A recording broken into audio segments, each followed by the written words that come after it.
Hundreds of thousands of Mississippians like me depend on public benefits for healthcare, food, and housing. To receive these benefits, I cannot have more than $2,000 in my name. With Able, I can save for my future without losing my much-needed benefits. I couldn't plan on savings before. But now I am able. Visit MississippiAble.com to get started.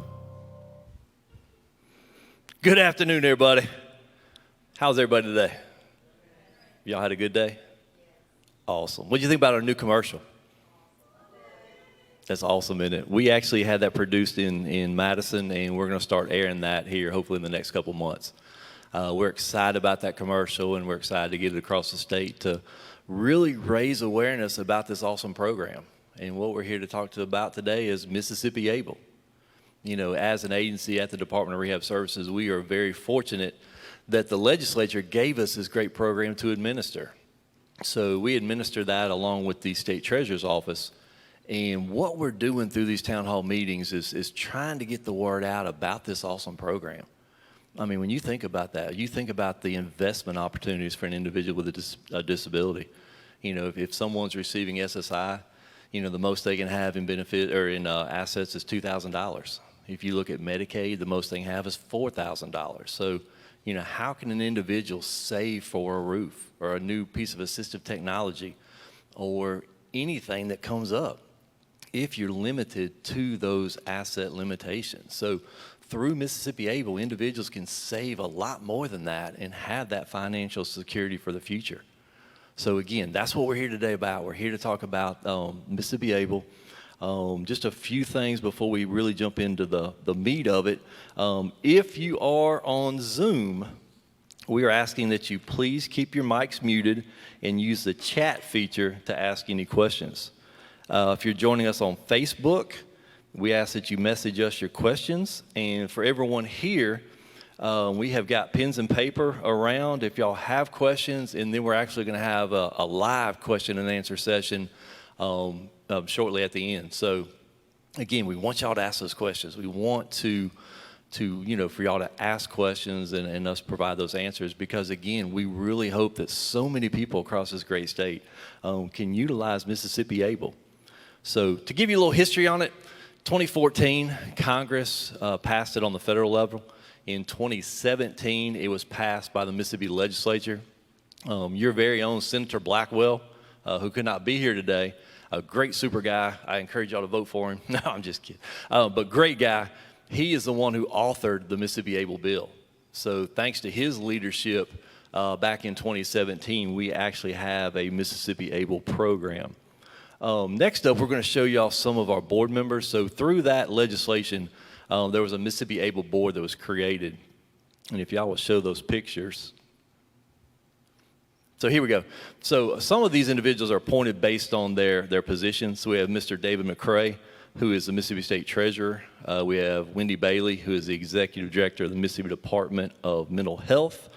We have Ms. Kimberly Remack, who is with us today, and she is from the Third Supreme Court District, and she's also a board member of the ARC.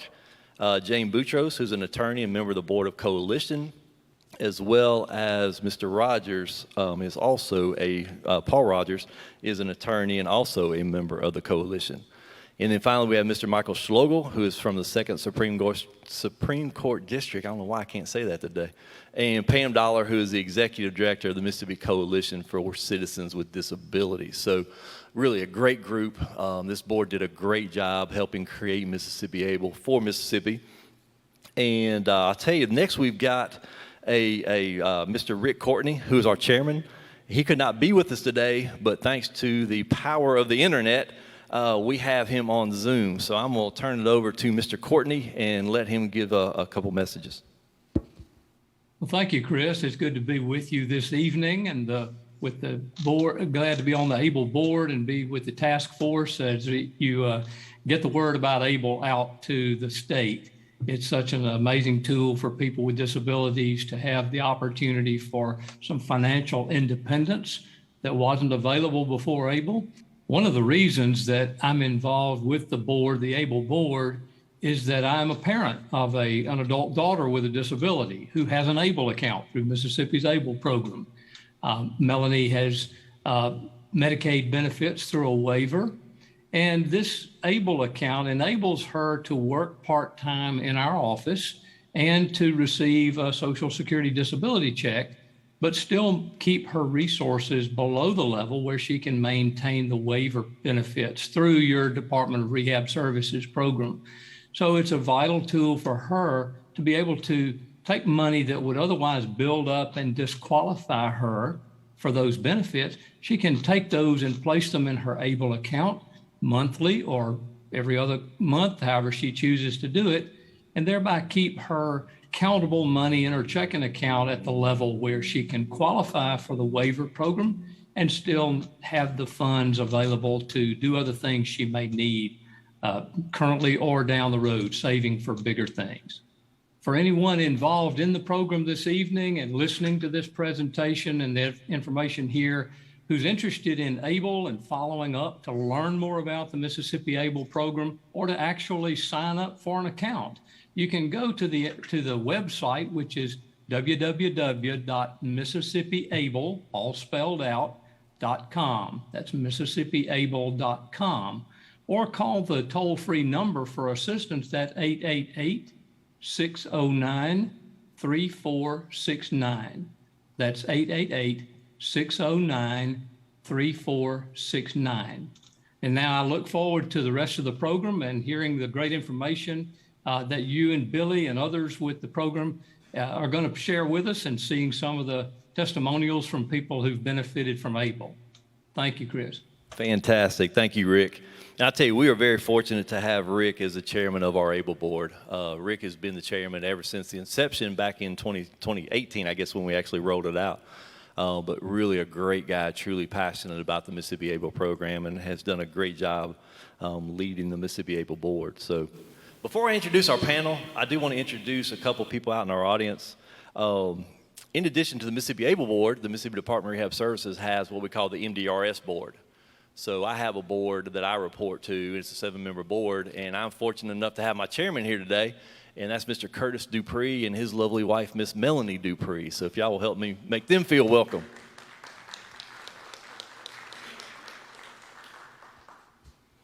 All right, so now for the panel. We have Miss Kimberly Remack, who, like I mentioned earlier, is an ABLE board member. She's a hometown girl. She's from the Southaven, Olive Branch area. Olive Branch. I'm from Olive Branch. And I want you to know that I am so excited that we finally got ABLE accounts opened in Mississippi for our individuals. ABLE stands for Achieving a Better Life Experience. I will say that in 2012, I attended a disability conference in D.C., and at that time, one of our Mississippi congressmen, Greg Harper, was working or co-authoring a bill for ABLE on the federal level, and I caught wind of that. Several of our advocates from Mississippi were at that disability conference, and we kind of gotten together about that. And we worked with Representative Corey Wilson, who worked on this bill, as well as the author of the bill came through Senator Kevin Blackwell here in DeSoto County. And we're very proud of those individuals and the work that they put into the legislation. The biggest takeaway, I think, from this event should be that it allows individuals with disabilities to save without losing public benefits, because most of our individuals here do need public benefits, Medicaid benefits, and this does not interfere with those. So I'll get back to you. All right, awesome. Thanks, Kimberly. All right, also on our panel is Mr. Billy Taylor. Billy is the Chief of Staff at the Mississippi Department of Rehab Services, and he is our resident expert when it comes to Mississippi ABLE. So he's tasked with a lot of the public speaking and working through a lot of the ABLE questions. So, Billy? Yeah, thanks, Chris. I just want to say, first off, this has really been a fun process, helping play a small part in getting this program off the ground and up and running. Like Ms. Remack said, it was passed in 2014 at the federal level. So we've only been, in this process for the past couple of years, really trying to get the word out to Mississippians that there's a new tool in the toolbox for them to utilize to keep their benefits in place and save some money. So it's been a lot of fun trying to increase public awareness about this new program, and I really have enjoyed it. Fantastic. Thanks, Billy. All right, now we've got a video. I want to show y'all this video. This is kind of an ABLE overview. So we created this video, I think, a few years ago, and it truly shows you the full overview of ABLE. So we're going to watch that, and then we're going to come back with some questions.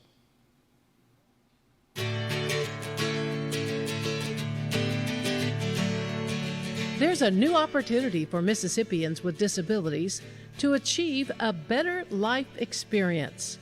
A groundbreaking program called ABLE allows individuals with disabilities a greater opportunity to save and invest money. And what that does is it allows the individual to save for the future, but the big part of that is it does not affect their benefits. They can put that money back for the future and not have to worry, is that going to knock me out of Medicaid, or is that going to knock me out of my disability check? The Achieving a Better Life Experience, or ABLE Act, was passed by Congress in 2014, allowing the creation of ABLE savings accounts. In 2017, Mississippi authorized the ABLE program, and Mississippians began opening ABLE accounts in June 2019. ABLE savings accounts are for individuals with disabilities. The savings will not affect public benefits. Accounts can be used like regular bank accounts, as well as for long-term savings. ABLE accounts may also provide tax advantages. They should be able to plan for the future, to plan for that leaky roof. If they want to buy a book, if they want to take a class, if they want to improve the housing situation that they're in, saving for that has been an impediment.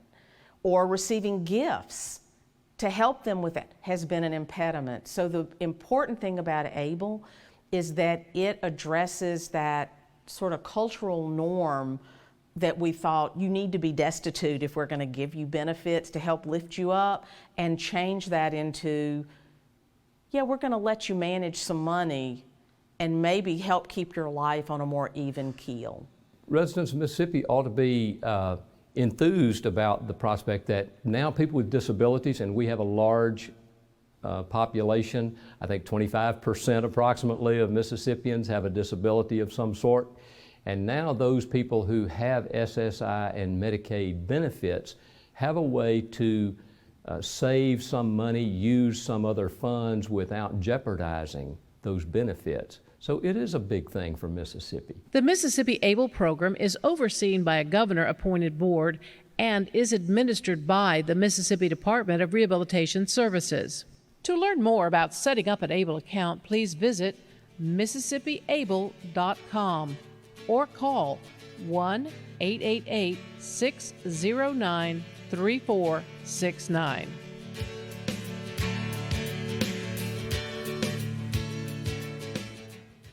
All right, so Kimberly, hearing all this great information, someone might be thinking, who's eligible? Who can actually open an ABLE account? Well, an individual that is diagnosed before the age of 26 with a disability, anyone that meets a disability requirements by SSA, and have a similar severe disability and a written diagnosis from a licensed physician. All right, good deal. Billy, so what can you actually spend this money on? I mean, when it talks about you can spend the money on disability-related expenses, what does that mean? Right, yeah, so fortunately Congress was very generous whenever they came up with a list of qualified disability-related expenses. It includes things like housing and transportation and education. It's a long list here, but just when I think about those first couple, education, housing, and transportation, that's people's mortgage payment or monthly rent payment, their car note, car insurance, monthly utilities. Basically, I heard Rick Courtney say one time, our ABLE chairman, that anything that helps an individual achieve a better life experience, which of course is the ABLE acronym, will be deemed a qualified disability-related expense. So fortunately, it's very liberal in Congress's list of what the money can be spent on. Okay, I know you briefly touched on this, but when you look at Mississippi Able and you think about being an investment account, first time people think investment. Oh, that's for way down the line, 50 years from now, or what have you. But can Able actually be used for daily transactions? Yes, it can. So that's one of the decisions that the Able account owners will make when they go to sign up for their Able account. They can decide whether or not they want to utilize the checking account feature, which will have a checkbook and a debit card, and it's just like a traditional checking account, or they can choose one of the long-term investment options as well. Or they can also pick between the two. They may want to put 70% of their money in their checking account and have 30 go into one of the long-term investment options. So that's something that you'll decide when you open up the account, but then you can change that a couple times a year. You may get 3 or 4 months down the road and realize you need to be saving more money or want more money in your checking account, and it's real easy to go online and make that change to swap up how your money's split.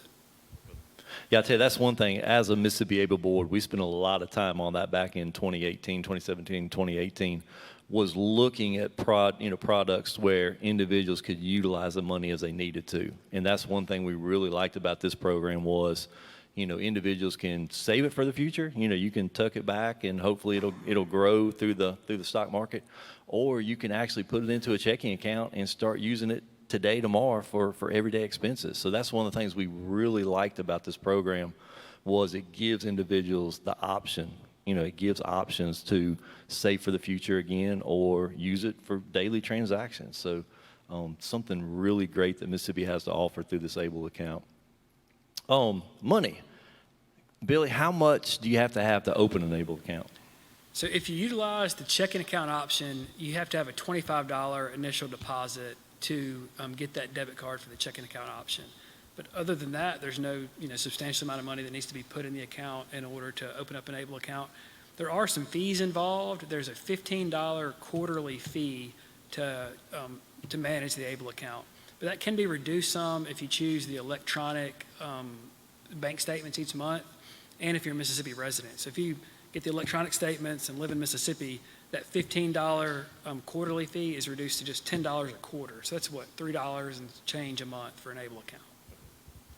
All right, Kimberly, so Billy talked about how much you would need to open an Able account. What is the most you can deposit in a year?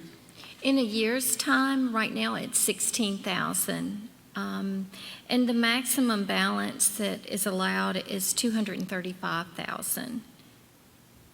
Yeah, and I'll tell you guys, we really like this, not only for individuals with disabilities, but also parents or grandparents with children or grandchildren with disabilities. As we travel the state, Bill and I travel the state talking to what we call transition age students and parents. A lot of parents say, what's going to happen to my young adult when I pass on? Who's going to take care of my young adult? Where's that financial freedom going to come from? And through Mississippi Able, parents or grandparents can actually deposit money into that young adult's Mississippi Able account, and it will not affect any public benefits they may be receiving, whether it be SSI or Medicaid. So you think about that. We hear stories all the time about, parents putting money in another child's name or putting it under the mattress. I mean, we joke about that, but I've heard that story before. Trying to figure out ways to put money back for that young adult with a disability. But through Mississippi Able, you can do that. You can put money into that account up to, what'd you say, $16,000 a year? Isn't that right? $16,000? $16,000 a year.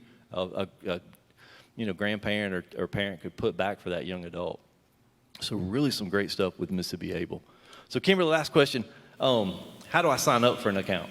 Oh, that's real easy. You just go to www.mississippi.able.com, or you can call 1-800-609-3469, or I can make it even easier for you, and you can just stop by at the computer back there and sign up today. All right, good deal. All right, now what I'll do, we're going to show you a testimonial video. This is Miss Marjorie Jordan. She is a grandmother of a grandchild with a disability, and really a powerful video. She's going to tell you how Able gave her that knowing that her grandchild will be okay, and how that's going to take care of her grandchild in the future. So let's check this video out.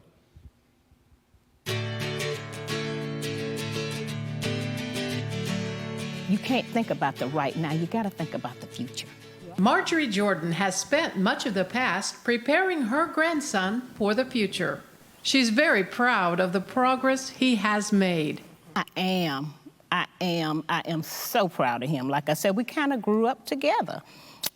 It's kind of different when you're a grandparent raising a child versus being the parent. Number one, we second guess ourselves all the time.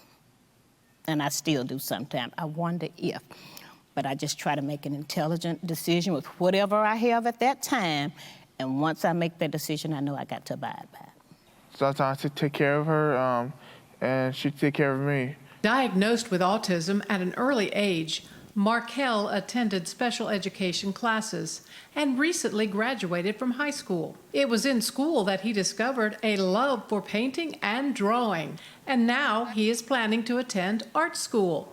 Marjorie says she took advantage of every program available to help Markel succeed, including those offered by the Mississippi Department of Rehabilitation Services. And they put him on one of their programs, a work-study program, and they would transport him every day to Kosciuszko. And he learned from that, and they found him the job at Pizza Hut. And he's been there now for, I know it's been over a year. Check into these programs. They're here for you. They're here for us. And we need to utilize them, which is how I found out about the ABLE Act. So it gives us a chance to put something aside for him. We don't know what tomorrow's going to bring. Anything can happen. That's money we could have. And what I did is when we set the account up, I set it up so some of it would actually go into a checking account for him so he could spend it on items related to his care if it's something he needs to purchase. But I also put it in, set it up so I invested a portion of it as well so that it would grow some. And again, that's more money he would have if something happens. And as he gets older, he would have something to fall back on to help him out.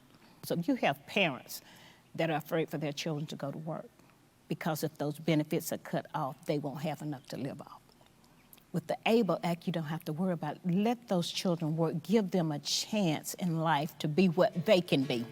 To learn more about setting up an ABLE account, visit MississippiABLE.com or call 1-888-609-3469. You know, something else I want to point out, you know, we talk a lot about being able to put money into these accounts and not affecting public benefits, but there are a lot of tax benefits as well. Any earnings that are earned on this account are tax-free. You don't have to claim federal or state income tax for any earnings, which I understand the market's not real good right now, but eventually it'll come back. And as these investments grow, you will not have to pay income tax on the gains. The other really cool thing is money that you put into those accounts, you can take a deduction on your state income tax. So again, going back to the parent or grandparent, if you're putting money into an account for your child or grandchild, not only are you planning for that child's future, but you yourself are getting a state tax deduction on your Mississippi state income tax. So again, really cool stuff that not only is it protecting people who may be on public benefits, but there are also some really great tax advantages with utilizing these accounts too.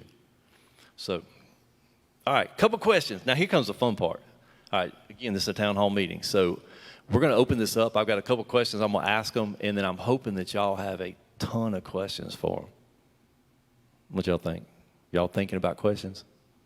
I mean, you got the experts sitting right over here at this table. There is nothing y'all can ask that they can't answer. I'm putting them on the spot now, aren't I? All right, first question. What is, let's see, is there an age, okay, no, let me rephrase this. Currently, you have to have an onset of your disability prior to the age of 26, right? That's right. Yes. Is there any legislation out there that would change that onset date?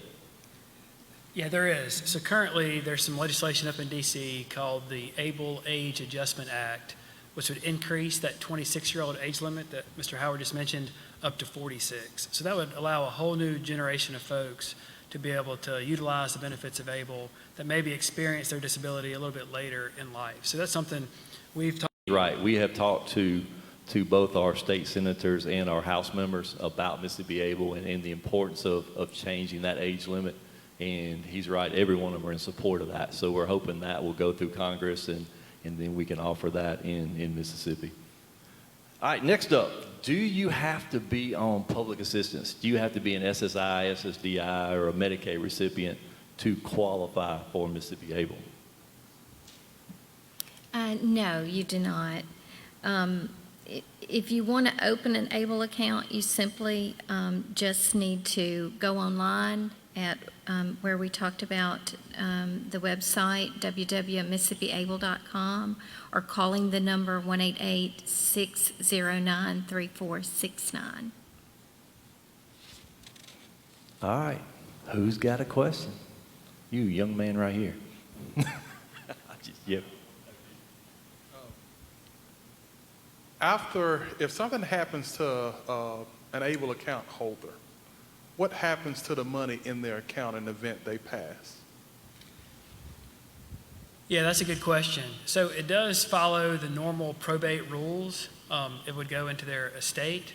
There is a little caveat to that. Medicaid does have a statutory, what's called a Medicaid clawback, and any money that Medicaid has spent on that individual, they have a statutory right to recover those funds through their clawback.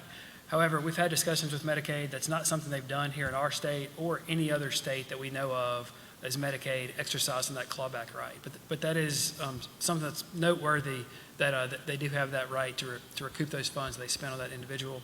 But other than that caveat, it would just follow the normal estate probate laws in Mississippi and just be treated like any other account after an individual passes away.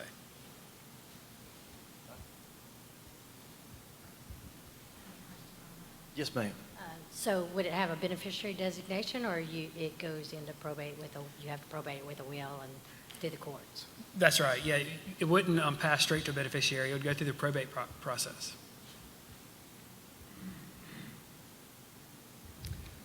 Is there an age limit to begin this?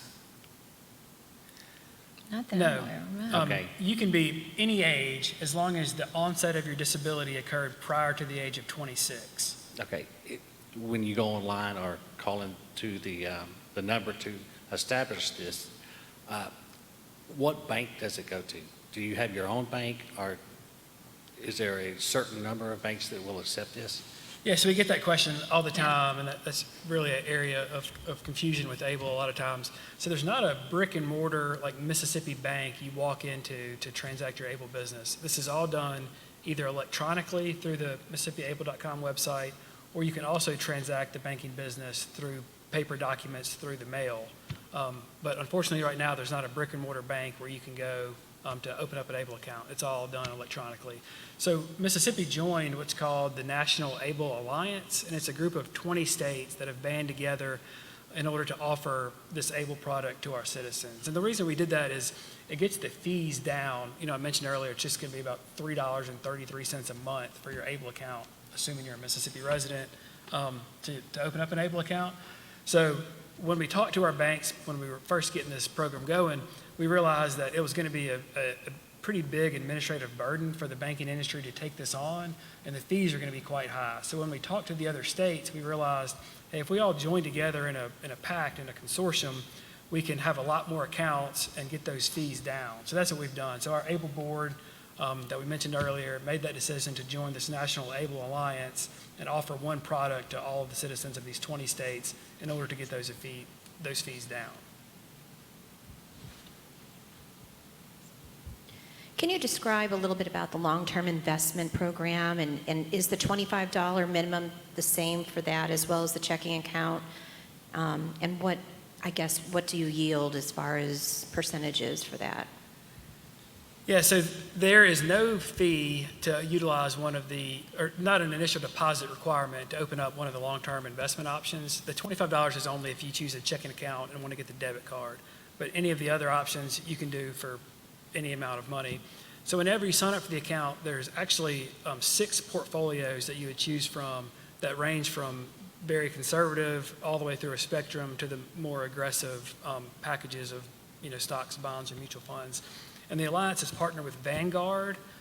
So they're all packages of Vanguard investments to choose from. And the online MississippiAble.com online, it really does a good job of breaking down those 6 and showing you what funds are in each of them. And there's some frequently asked questions there about this kind of investor, which one of these 6 choices should I pick? So it really does a good job whenever you're signing up for the account, kind of breaking down those 6 different options. But like I said, they just kind of vary from conservative to more aggressive.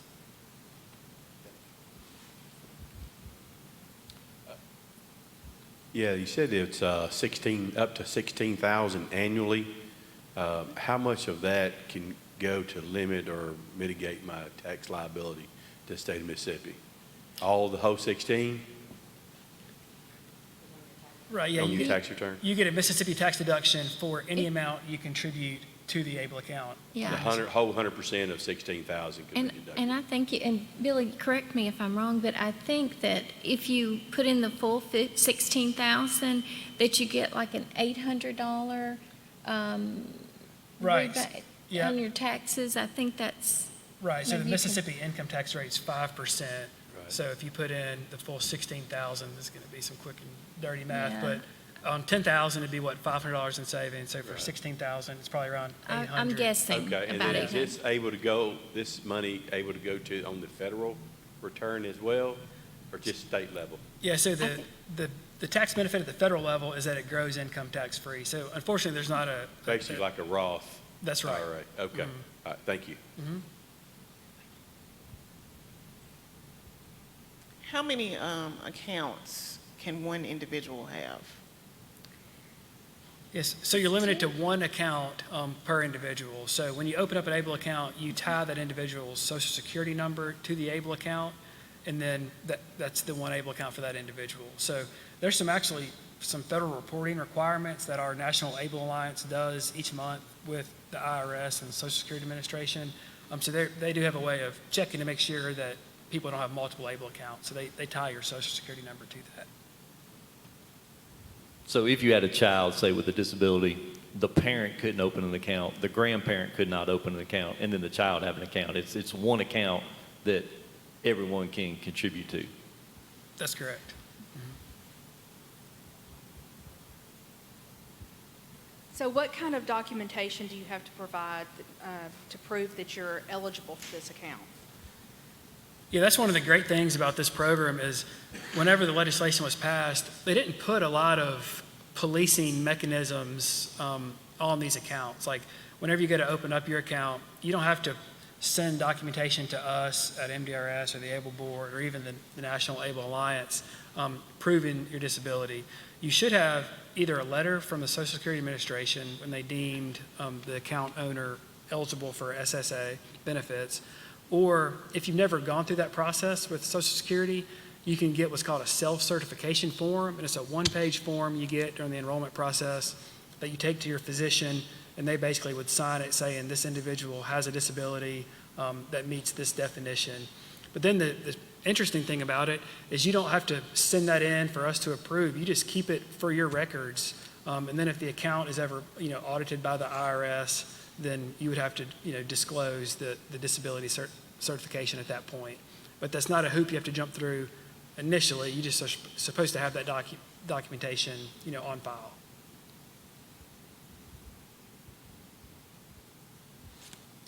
Well, if you say my son's 28 and he can manage his money pretty good and all that, but you still as a parent want to be there for especially investment wise, So you do you do it in his name and you're the power of attorney? Is that how? Right. To manage it so that you have access to be able to make changes or anything like that? That's right. So the individual with the disability would be the legal owner of the account, but then there's a hierarchy in the federal regs that show who else is able to help manage that account, and you kind of just go in order of the hierarchy. Like if the individual is capable of managing their own affairs, then they just run their own account. But if there's a power of attorney or a parent or a grandparent or a SSA rep payee or a court-appointed like guardian or conservator, all those are in this hierarchy, and it shows who's kind of next in line to help that individual. And that's just something you upload to the Mississippi Able account? Right. So website? whenever you go to sign up for the account, it'll ask, are you the account owner? Are you the individual with the disability? Or are you helping someone, sign up for the account? And then if you're helping someone, you have to put, kind of what gives you the right to do that. Are you the power of attorney? Are you a court-ordered conservator or guardian? Are you a SSA, rep payee? So you'll answer those questions during the enrollment process. Okay, gotcha.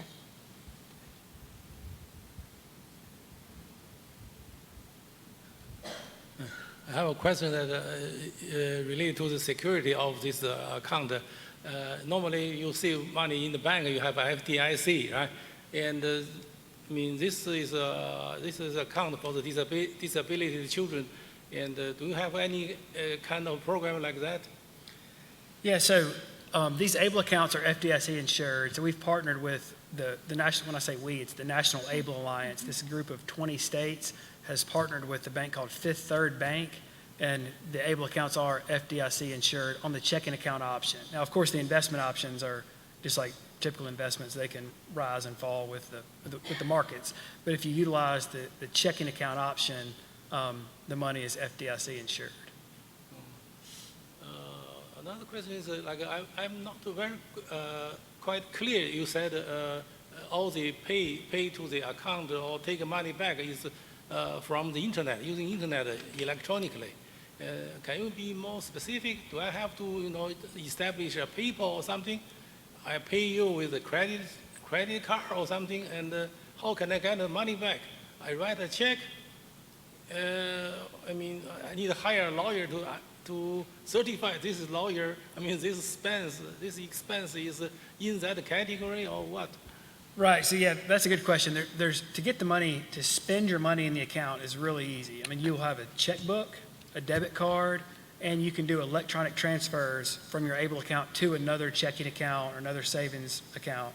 But there's nobody at our agency or at the National ABLE Alliance that certifies that money is spent on a disability-related expense. So you don't have to prove to us or anybody else that, hey, I need $500 out of my account to buy X. That's not a part of this process. It's just you have to know that these accounts are all subject to audit by the IRS if they wanted to, just like your tax return is each year. So it's very easy to spend. It's your money in the account. You can spend it just as easily as any other checking account. You can swipe the debit card. Even like shopping? Shopping, yeah, you could take it to Walmart and it would swipe at any grocery store. It's a debit card that'll swipe anywhere. And you can also transfer the money electronically to any account that you choose to. Like a bank account? Right. Oh, okay. Is that easy to, for example, terminate the account? Oh, to terminate the account? Terminate the account. To terminate it, like to close it out? Mm-hmm. Yeah, I'm sure it is an easy process. It's really very much like opening up and closing a checking account. You can get online and open one in 10 minutes or so, and I'm sure the closeout process is equally as simple. Oh, thank you. Mm-hmm.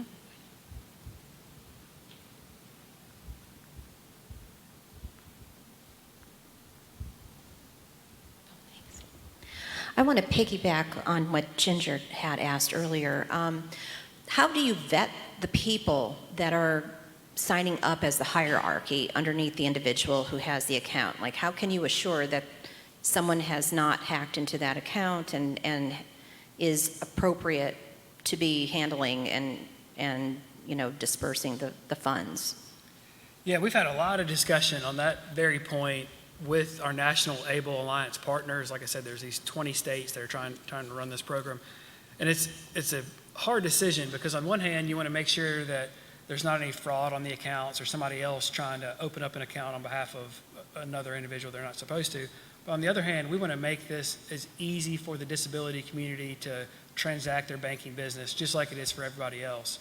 So we had to make that decision. Do we want to see all the documentation to prove that you have a guardianship set up appropriately and you have the properly signed power of attorney, or do we want to just make you certify online that you are who you say you are, and then then you have to, if audited, you have to show those documents at that point. So that's the way the alliance ultimately went, is that we're not going to make all that paperwork come in for us to prove, how they have that legal authority, but you certify that you do have that legal authority and the account is subject to audit.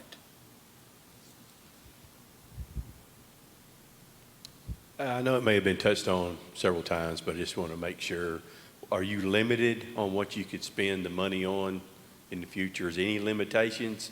Seems like it's been broad, but there's got to be something, or maybe we just hadn't thought of it because no one's tried to buy something yet or no one's been audited. No. Right. So the regs say that the money should be spent on a qualified disability-related expense, which is that real broad list I went over earlier. But yeah, like I said, Rick Courtney, he once said that anything that would help that individual achieve a better life experience, he thinks would be deemed as a qualified disability-related expense. But if you kind of walk through the example a little further, like if somebody bought something that you just know is not a qualified disability-related expense, like maybe lottery tickets or just some lavish vacation or something that is obviously not for their disability, there's really nothing legally wrong with that because that's the individual's money. They've put it in this checking account and they're choosing to spend the money on the lottery ticket in that example. So they haven't really done anything wrong, but where the issue comes in is they would need to disclose on their tax return at the end of the year, which now there is a spot on your tax return whether or not you have an ABLE account, and they're going to want to know how much money was spent on a qualified disability-related expense and then how much was spent on something else. So you'd have to disclose like, hey, I spent all my money on a qualified disability-related expense, but I did go on a cruise that wasn't, and it was worth this much. And that money would not get those tax advantages that Mr. Howard mentioned earlier. So it's not, if you do spend it on something that's just totally out of left field, obviously not a disability-related expense, you haven't done anything wrong. I mean, you're spending your own money, you're not in trouble at all, but you just need to document that on your tax return when you get to that little ABLE section. Right. It would limit your deductions, and it would also, if you spend a lot of the money on something that's not a qualified disability-related expense, they would deem that as an asset in your name, right? So if you spent thousands of dollars on the lottery tickets, they would say, well, for these federal programs like Medicaid and Social Security, they would say, well, you did have an ABLE account, but you spent a lot of the money on a non-qualified disability-related expense, so we're going to count that as an asset, and it could jeopardize your benefits. So the money really should be spent on a qualified disability-related expense, but if you don't, you didn't do anything wrong legally, but it could jeopardize your public benefit. What about, so is Mississippi able going to send out 1099s to whoever, I'm assuming, something like that? So Yeah. like if it's the disabled parties that put the contributions in, they're going to get a 1099 or? So yeah, there's a tax document that goes out at the end of the year that shows you how much was contributed into the ABLE By account. each individual? Yeah. I'm It's not sure broken down to, because it's all going to one social security number, how would they know who's actually putting the money in?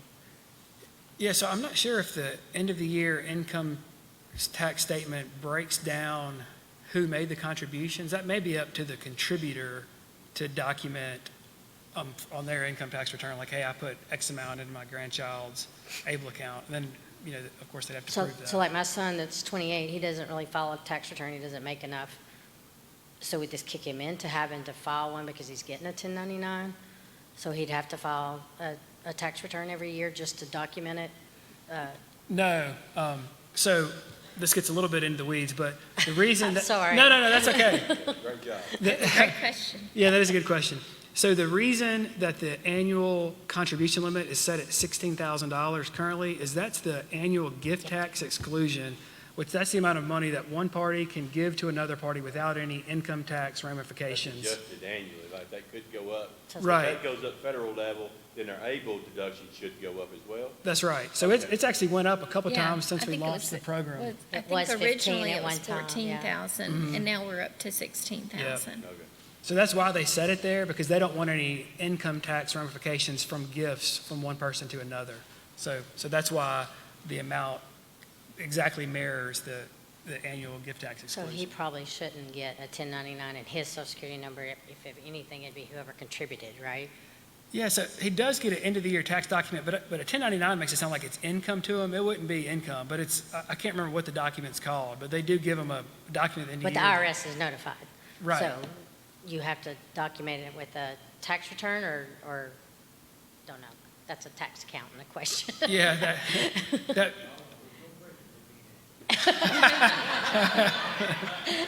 is it 6:30 yet? You want to get back to my Hey, look at the time. So if my son's grandparents are old school and they like to write checks and not do electronic transfers, and they want to contribute to his account, would they write a check to me? Would I then deposit it and then do an electronic transfer into his account? Or, and if it was a significant gift, how would that work with kind of piggybacking on Ginger again? Thank you, Ginger. The tax benefit for my parents.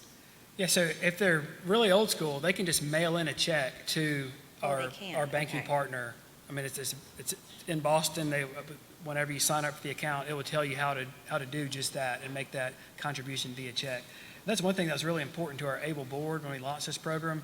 When we were deciding, there's actually two big groups of states. We have 20 in the National ABLE Alliance, and Ohio heads up another big group of states that has maybe 18 or so states in their group. And one of the big differences between the two is that the National ABLE Alliance allows you to transact business through the mail if needed, where the other option that we almost went with was online only. So we wouldn't be able to do that example had we joined the other group.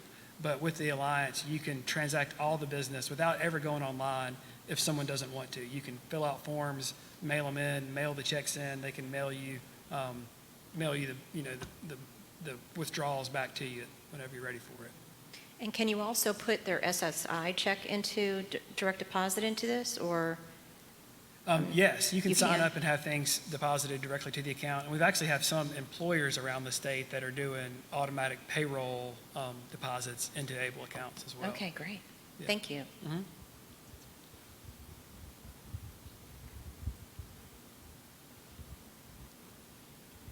On the fees for the account, is it separated? Is it just one fee for the ABLE account, or is it a fee for the checking account, a fee for the savings account, or a fee that is for the long-term investment?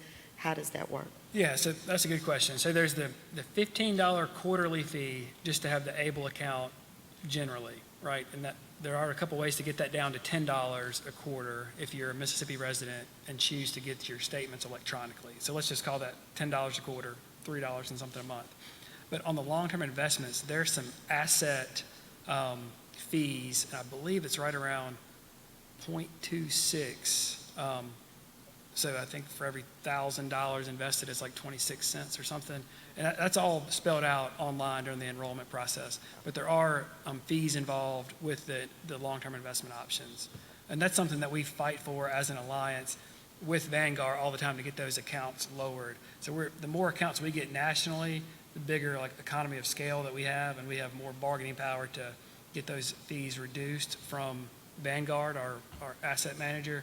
And we've been able to successfully do that quite a few times. We just reached $250 million in assets as an alliance. And when we got to that point, it reduced those fees on the long-term investment options. So that's something we're continuing to push them on to get those fees as low as possible.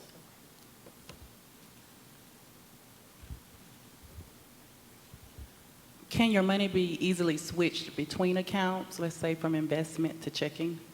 It is. Yep, they let you do that a couple times a year. So if you go in initially and say, I want to put 80% of my money in checking and then save long-term 20%, and then twice a year you can go in and change that up if you want to put more in checking or however that change may look. You're able to do that a couple times a year.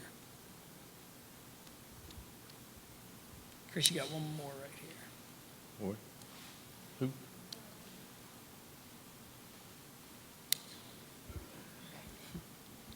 So if my son has a job, I don't have to right now I know with the Social Security, with SSI, that if he makes money, that we have to document it with them.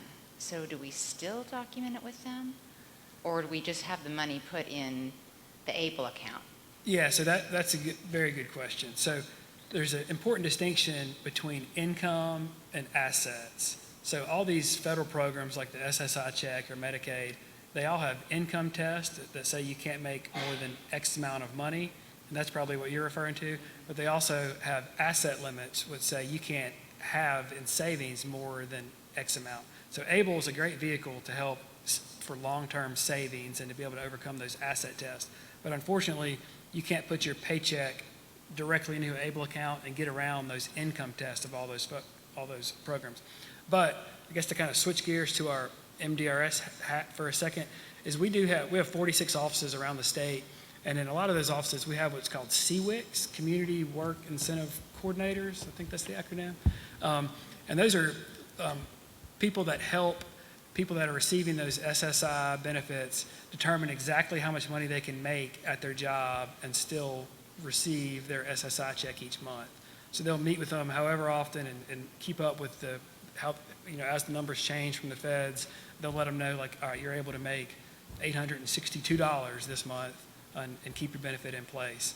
And so you can go to any of our 46 offices around the state and we can set you up with a CWIC to help you navigate how much money you can earn without jeopardizing that SSI check. Can I ask another question?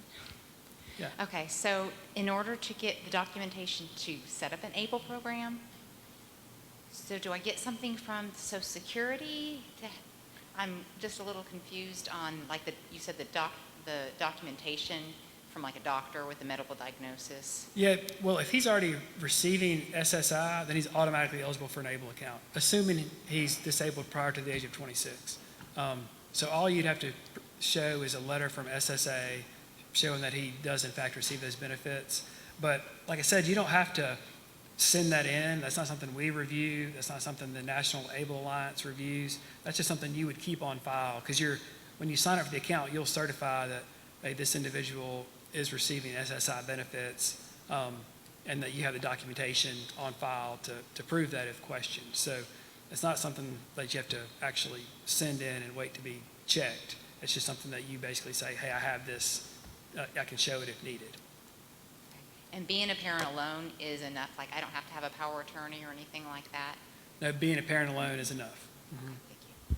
And that was, and this is maybe a little too much detail too, but that was one of the things whenever we were making that decision of requiring documentation, all these 20 states, like, are we going to require people prove they are who they say they are to open up the ABLE accounts?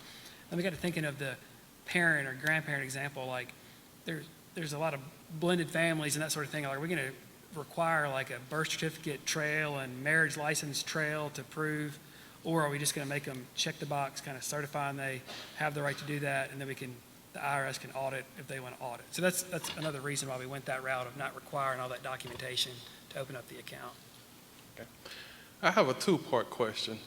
Being that this is Mississippi ABLE, if someone moves to Mississippi from another state, I want to know, do they simply just have to establish residency here in order to qualify? Or, I don't know the procedure in that, but the one thing I wanted to know, if a person is already a resident and they have an ABLE account and they move out of state to somewhere else, what happens to their ABLE account? Do they get to keep it if they're no longer in the state? Yeah, so you don't have to live in Mississippi to open up a Mississippi ABLE account. We have a few out-of-state accounts, for like those kind of examples where somebody lived here and then moved out, and they still have their ABLE account open. So it's not a requirement that you live in Mississippi to have a Mississippi ABLE account. But if you move from another state and you have an account, let's say in Alabama or wherever you move from, you can roll that over into a Mississippi ABLE account, and it sort of behooves you to do that because you get the tax benefits of the Mississippi tax deduction for contributions if you're a Mississippi resident. So we have had people do that. They rolled over accounts when they moved in state to receive those tax benefits. Any other questions? Did I not say he was the resident expert? His batting average is much better than Mississippi State's. Just kidding, I'm a Bulldog fan. All right, Billy, what about some closing comments as we wind it down? Yeah, I guess I would say the biggest takeaway would just be to remember that website, MississippiAble.com. I mean, from there you can, of course, open up an account, but it has all the legislation that kind of stood this whole thing up. We have frequently asked questions. We have these videos that we showed today. There's actually some videos on there from the National Association of State Treasurers. If you look at other states around the nation, a lot of their ABLE programs are housed in their treasury departments. So the National Association of State Treasurers have some really good overview videos of ABLE, which all can be found on that website. So that's really the biggest takeaway, just MississippiAble.com. It's super easy to remember. The 888 number is great too. There's a call center there. They've been specially trained to help individuals with disabilities kind of navigate opening up these accounts. So I would say those are the biggest two takeaways, the account, the website, and the phone number. Yep. Good deal. You've earned your money today. I just want to say something Yes, too. We are so fortunate to have Chris Howard and Billy Taylor work at the Department of Rehabilitation Services. And it has been my pleasure to work on this board with you guys because you're very knowledgeable and very caring. And we appreciate you so much coming into our community, sharing this. And I hope that many of you today will take in consideration opening an account for your child if it's a resource to your child. Thank you. Yeah, awesome. Thanks, Kimberly. But, we talk about Mississippi Able today, and I'm going to close with this. We are the Department of Rehab Services. We provide individualized services to Mississippians with disabilities all across the state. We talk a lot about our vocational programs. If there's an individual who maybe has never worked before and has a disability and wants to go to work, we can actually provide services to help that person reach that employment goal.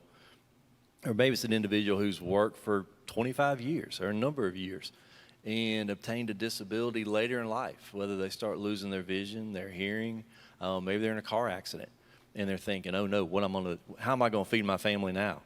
We can actually provide those services to help that individual maintain the job they're in or maybe prepare for another job. And as an agency, we've got a lot of great partnerships. When you look at this area, we're working with Sephora. Sephora, prior to COVID, we had 130 individuals with disabilities working for Sephora, making full-time pay with benefits. So we work really hard across the state, not only to provide great services, but to work with businesses across the state to help locate great opportunities for individuals we serve. And, we've got great guys just like Dwight sitting right here. He is a great cheerleader for this agency. If you've never heard Dwight speak, man, he's got passion like no one you will ever hear speak. And he does a great job for us in going out and raising awareness. In addition to the vocational side, we also serve individuals who may not be able to go back to work because of their disability.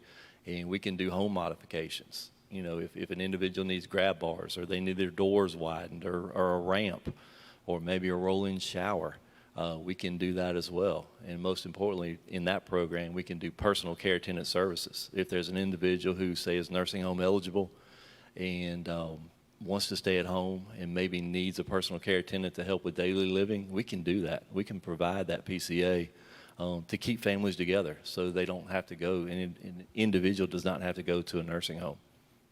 So I know we talked about ABLE today, but there really are a lot of great programs at the Department of Rehab Services to help individuals all across the state. So y'all check us out. It's mdrs.ms.gov. Also, our number is 1-800-443-1000.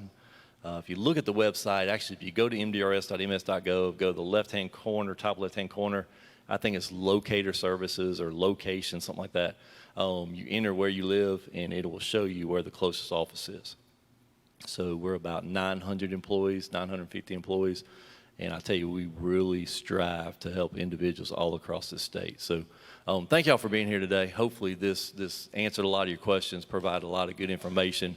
Again, Mississippi Able is something we're very passionate about, and we really, really feel it can help a lot of people across the state. Kimberly. Chris is so informative, but I also want to point out something too. It's a team approach. And we use many venues and vehicles to getting the work of special needs individuals accomplished. And I just want to point out that the ARC of Northwest Mississippi is here. Rebecca Treadway is the executive director director there. If you have not heard about the ARC of Northwest Mississippi, you should, because that's your local vehicle. We work on many things, and we work in conjunction with a partnership with the Department of Rehabilitation Services in our job training. And so she's got a lot of information for you too, I'm sure. And I just want to thank Ms. Rebecca Treadway for the leadership that she provides our local community, and she's helped our special needs individuals from birth to adulthood on different programs. So thank you, Ms. Rebecca. What a pleasure it's been to serve on your board. And I was, just so very fortunate that we all came together, and I chartered the ARC of Northwest Mississippi in 2013. So again, thank you, Chris, Rebecca, everyone for coming. We appreciate you so much in our community. Thank you. And I'll tell you, Kimberly and Ms. Treadway have really worked hard to get the word out about this event. So y'all have done fantastic helping us get the word out in the area, because again, it's a great program that we truly believe in and really feel can change lives. So I think we're approaching the hour, so we don't want to keep y'all past an hour. Thank y'all for coming. Thank you to the Getwell Church for allowing us to be here today, and I hope y'all have a safe trip, and God bless each one of you. Thank you. At the Mississippi Department of Rehabilitation Services, our employees are dedicated to making a difference in the lives of Mississippians with disabilities. Thousands have been helped by our services. If you are looking for a new career or you want to learn more about our services that could help you live more independently, we are here to help. Please visit our website at mdrs.ms.gov